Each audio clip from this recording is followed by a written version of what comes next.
आले तोडून बघा किती कुरकुरीत पण झाले। हे बघा किती मस्त सारण सगळीकडे पसरले आतमधपर्यंत। बघा किती छान झालेत। तर तुम्ही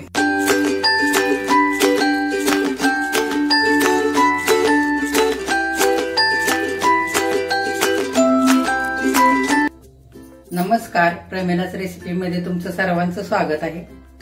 तर आज आपल्याला करायच्या सजोऱ्या। तर बघूया चला आपण काय काय घेतलंय करण्यासाठी ते।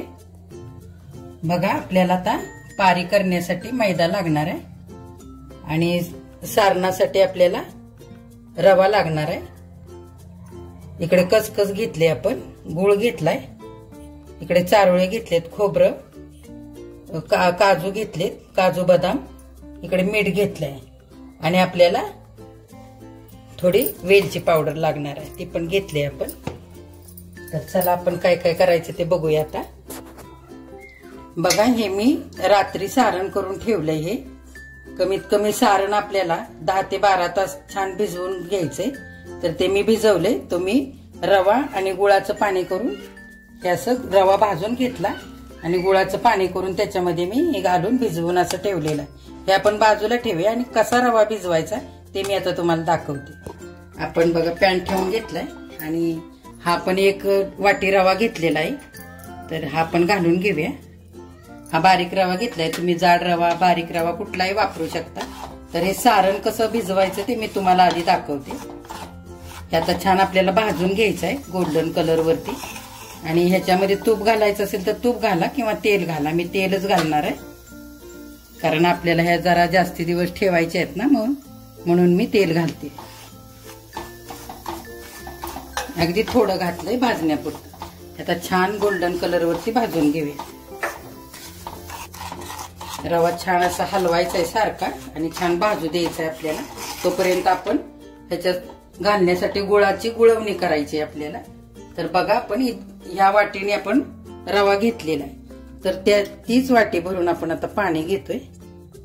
आपल्याला 1.5 वाटी पाणी घ्यायचंय बरोबर। 1 वाटी आणि ही अर्धी वाटी, आपण असं 1.5 वाटी पाणी घेतलंय आणि त्याच्यामध्ये हा आपण पूर्ण असा वाटी अगदी असा सफाईचा भरून आपण गुळ घेतलाय। तर तुम्हाला जर ह्याच्यापेक्षा जास्त आवडत असेल तर तुम्ही जास्त घालायचंय, आपल्या आवडीप्रमाणे गुळ घ्यायचाय।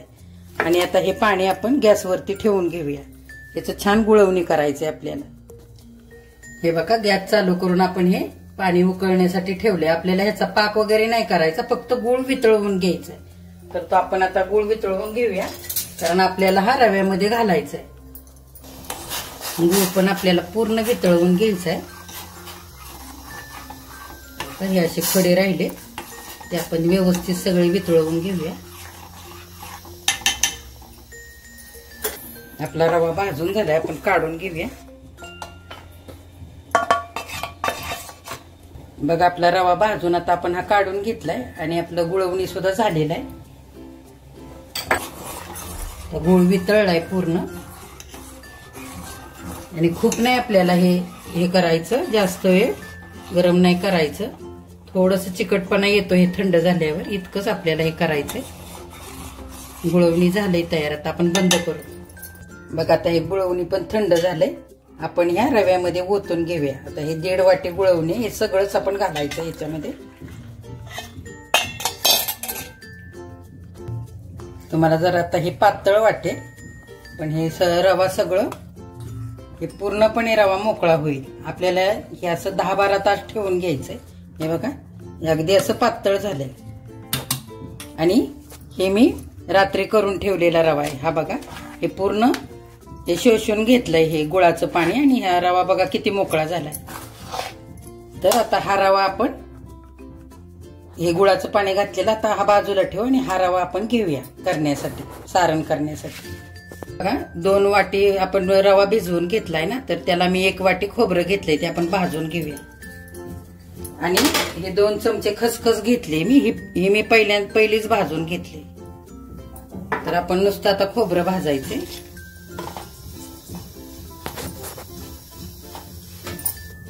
खोबरं सुद्धा आता आपलं भाजून झालंय, आपण हे काढून घेऊया। बघा आता सारणासाठी आपण खोबरं एवढं भाजून घेतलं 1 वाटी.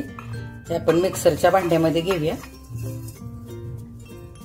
आणि त्याच्यामध्येच ही 2 चमचे खसखस ही पण भाजली मी, ती पण टाकून घेऊया आणि हे छान वाटून घेऊया. हे दरदरीतच वाटायचं आपल्याला.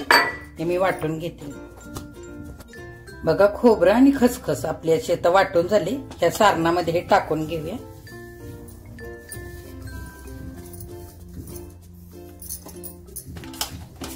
आणि हे काजू बदाम आपण ह्याच्यामध्ये घालूया मिक्सरमध्ये आणि ह्याला पण रवाळ वाटून घेऊया. हे जर तुम्हाला तुकडे करून घ्यायचं असेल ना तर ह्याचे तुकडे करून घातले तरी पण चालेल, पण मी हे थोडं दरदरीत वाटून घेणार आहे. हे छान एक जीव होतं दरदरीत वाटून घेतलं की. चारोळी पण चमच्याभर आपण ह्याच्यात टाकले. तर आता हे वाटून घेऊ आपण बारीक असं दरदरीत.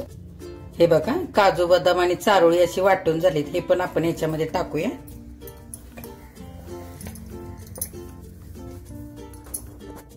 वेलची पूड पण 2 चमचे ती पण टाकू आपण. वेलची, जायफळ आणि सुंठ असं साखर घालून हे वाटून घेतलेलं आहे.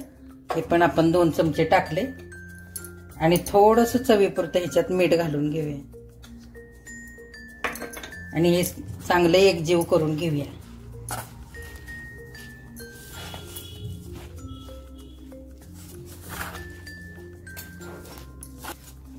हे बघा हे असं छान एकजीव करायचंय आणि आपल्याला आता पारीसाठी पीठ पण मळून घ्यायचंय. आणि ह्या सांजोऱ्या करंजी सारख्या अगदी खुसखुशीत अशा छान होतात. आणि ह्या सांजोऱ्या लग्नामध्ये रुखवतामध्ये मांडण्यासाठी अगदी प्रसिद्ध आहेत. तर आमच्या सातारा भागाकडे अशा छान रंग टाकून त्याची पारी तयार करतात आणि त्या खाटेवरती मांडण्यासाठी रुखवतात त्या ठेवण्यासाठी आमच्याकडे अशा तयार करतात. तर त्या अशा आपल्याला कधी पण खायच्या असतील तरी आपण बनवायचे आणि त्या सणासुदीला सुद्धा खूप बनवल्या जातात. गणपतीमध्ये, गौरी गणपती पुढे ठेवण्यासाठी, नैवेद्यासाठी. तर या अतिशय सुंदर आहेत खाण्यासाठी. आणि आता थंडीमध्ये तर खूपच छान. मुलांना जर कधी भूक लागली आधीमध्ये तरी आपण ही एखादी दिली तरी खूप छान. बाहेरचा खावा आणण्यापेक्षा हे घरातलं खूपच छान असं जर केलं तर अशा सांजोऱ्या अतिशय छान लागतात. तर तुम्ही पण हे अशा करा. मी आता हे दाखवते तशा तुम्ही पण माझ्या बघून अशाच तुम्ही पण करा. बघा हे सारण मस्त एकजीव झाले. आता हे आपण बाजूला ठेवूया आणि याची पारीसाठी पीठ मळायला घेऊया. तर आपण हा मैदा घेतलाय ना, तर आपण ह्या 2 वाटीनी रवा घेतलेला. तर आपण 2 ते 2.5 वाटी मैदा घेणार आहोत. त्या वाटीने भरून. थोडं जास्त पीठ घेतलं तरी चालेल.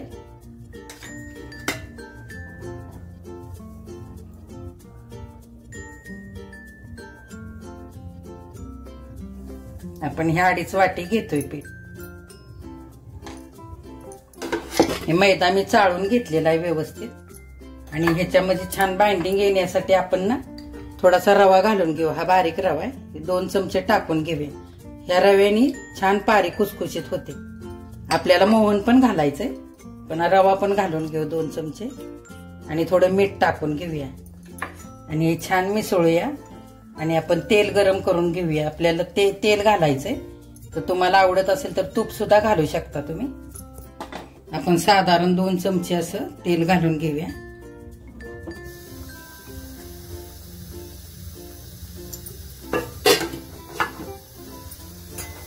तेल छान कडकडीत गरम झाले. आपण ह्याच्यामध्ये मोहन घालून घेऊया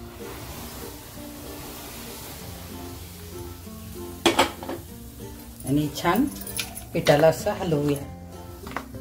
हे असं चमच्याने किंवा एक उलाटण्याने छान व्यवस्थित हलवून घ्यायचे आणि आपल्याला हे अगदी घट्ट मळून घ्यायचे. सैल असं मळायचं नाही.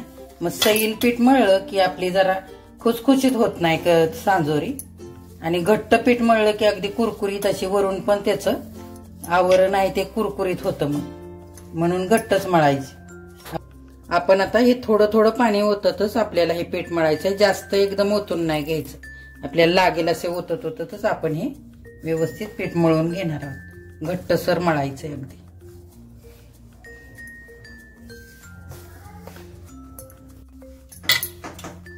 बघा हे असं घट्ट पीठ आपलं मळून तयार झालेलं आहे मैद्याचं आणि हे बघा असं घट्ट. आपण थोडस तेल लावून घेऊया वरून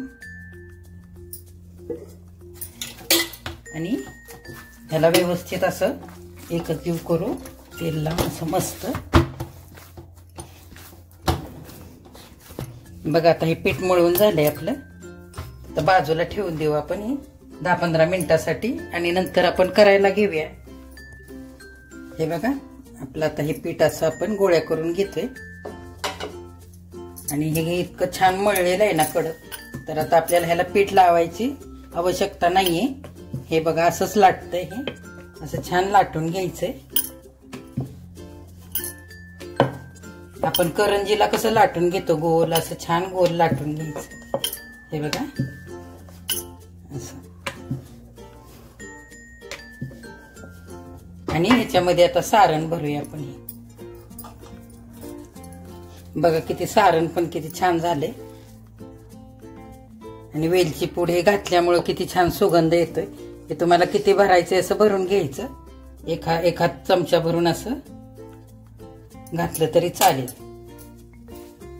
आणि छान असं एकत्र जुळवून घ्यायचं. आपण मोदक कसं जुळवून घेतो तसं हे जुळवायचं. पुरणाच्या पोळीचं पण आपण सारण असंच भरतो ना, तर असं करून घ्यायचं व्यवस्थित. हे छान मिटवून घ्यायचं असं आणि हे असं व्यवस्थित दाबून हे असं व्यवस्थित असं करून घ्यायचं. म्हणजे हे सारण सगळीकडे पसरतं. आणि अलगद आता आपल्याला ह्याला वरून लाटायचंय. हे बघा खूप पातळ नाही लाटायचं, असं जाडच ठेवायचं.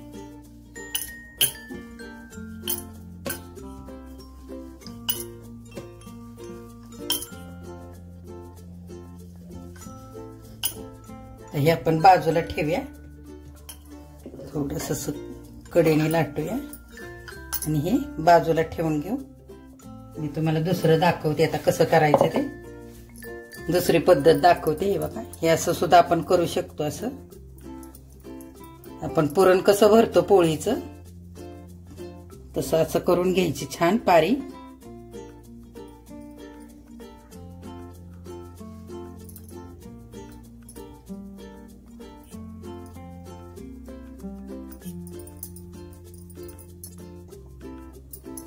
आणि ह्याच्यामध्ये सारण भरायचं. बसेल तितकं सारण भरून घ्यायचं.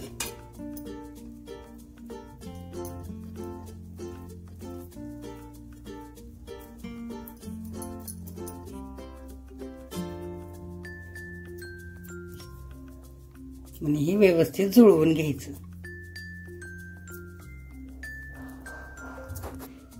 बघा असं छान जुळवून घ्यायचं हे.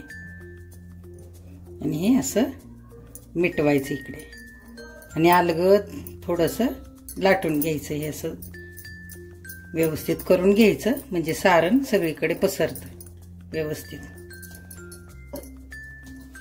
आणि हे असं छान लाटायचं.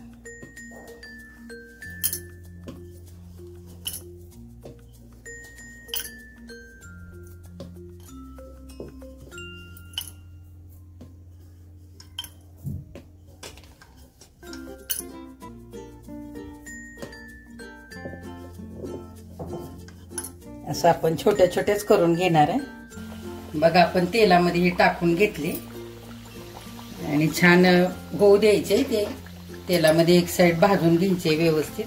ते भाजले की वरती येते. बघा ती तेलावरती आली. आता आपण हे पलटी करून घेऊया ह्याला व्यवस्थित.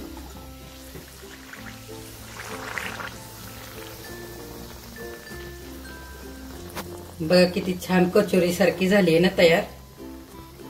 आणि छान फुगले सुद्धा. अशाच मंद गॅसवरतीच आपल्याला हे तळून घ्यायचे. हलक्या अशा गोल्डन कलर वरती. बघा किती छान झाले. आणि ह्या मी छोट्या छोट्याच करून घेणार आहे. तुम्हाला याच्यापेक्षा मोठ्या करायचं असतं तरी मोठ्या सुद्धा केल्या तरी चालते. बघा किती छान झाले तळून. अशीच तुम्ही पण करा. आणि हे अशा केलेल्या तळून 15 ते 20 दिवस छान राहतात. हवाबंद डब्यामध्ये ठेवायच्या. आणि हे सारण सुद्धा तुम्ही करून ठेवलं ना फ्रीज मध्ये तर हे 1-1.5 महिना अगदी छान राहतं. असं सारण करून ठेवलं ना तर तुम्हाला कधी पाहिजे तेव्हा तुम्ही करू शकता. आपण आता दुसरी पण घालून घेऊया. बघा बघा किती छान. आता याची वरती येऊ द्यायचे. किती छान होते बघा. बघा खालची बाजू तळून झाली व्यवस्थित की याची वरती येते तेलावरती. मग अशी उलटी करायची तिला आणि छान. बघा आपल्या तयार झाल्यात सजोऱ्या करून. बघा किती छान झाल्यात. मी गोल्डन ब्राऊन अशा छान तळून घेतलेत. हे बघा किती छान फुगलेत ते. मी दाखवते तुम्हाला एक तोडून. बघा किती कुरकुरीत पण झालेत. हे बघा किती मस्त सारण सगळीकडे पसरले आतमध्यपर्यंत. बघा किती छान झालेत. तर तुम्ही पण अशाच करा. माझ्या चॅनेलला लाईक शेअर आणि सबस्क्राईब करा. बघा ह्या सजोऱ्या तयार झालेल्या आहेत. तर किती छान झाल्यात बघा. आणि तुम्ही ह्या अशाच करून बघा आणि या तुपाबरोबर खायच्या. माझ्या चॅनेलला लाईक शेअर आणि सबस्क्राईब करा.